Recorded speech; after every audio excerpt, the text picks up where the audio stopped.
we could find ways to intervene more effectively during the relatively formative and teachable years of adolescence, I believe we'd have far fewer adults booking appointments later in their lives.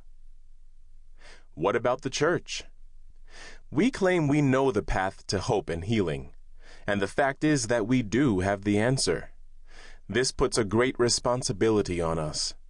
But our finding ways to share that hope and healing with hurting teenagers has to begin by recognizing that this brokenness exists in our midst.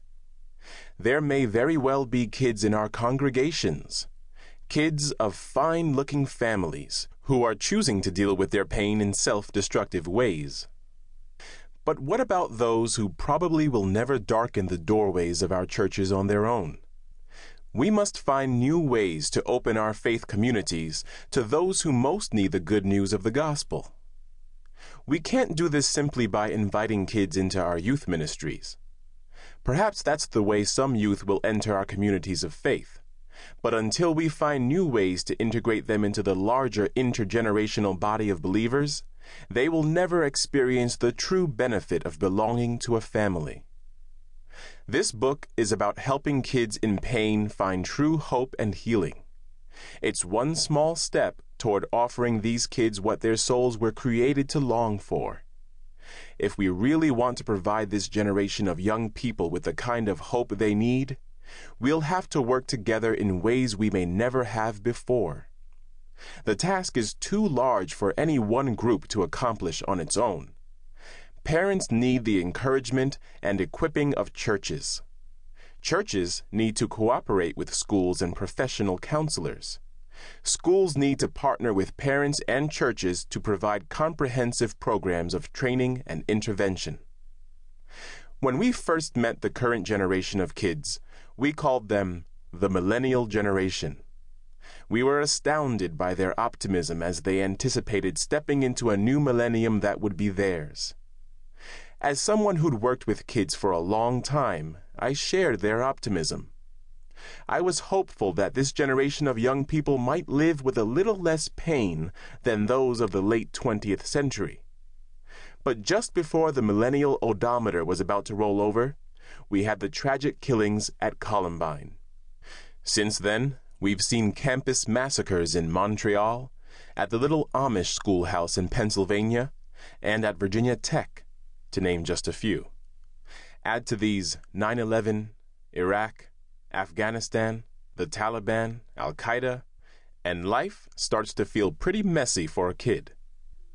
But as unsettling as all those big things are, individual kids also struggle every day with the brokenness they experience in their own personal lives.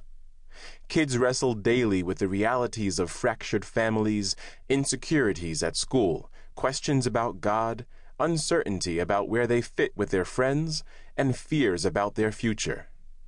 The bottom line is this: if we genuinely care about kids, we'll want to take the time to hear their stories.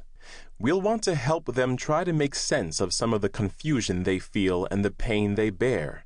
We'll want to help them sort through their options in responding to that confusion and pain, and we'll want to walk with them toward the light that has given us hope. It's what each of us has been called to. A note about quotations and case studies. I've had the privilege of working with kids and their families for a long time, more than 35 years as I write this. Over the course of those years, many of these youth have allowed me access to places in their lives few people have the opportunity to see. They've told me deeply personal and private stories of events that have happened to them. They've shared poetry, letters, journal entries, and art that represented the raw reality of what their hearts were feeling at a given moment. Occasionally, when their stories, drawings, or writings were particularly poignant or powerful, as they often were, I asked their permission to keep a copy of their work and use it in the teaching and writing I do. Often their words and images were more articulate and powerful than mine could ever be. My deep desire is that people who work with kids would understand the issues as clearly as possible, and these first-person accounts are an important part of the process.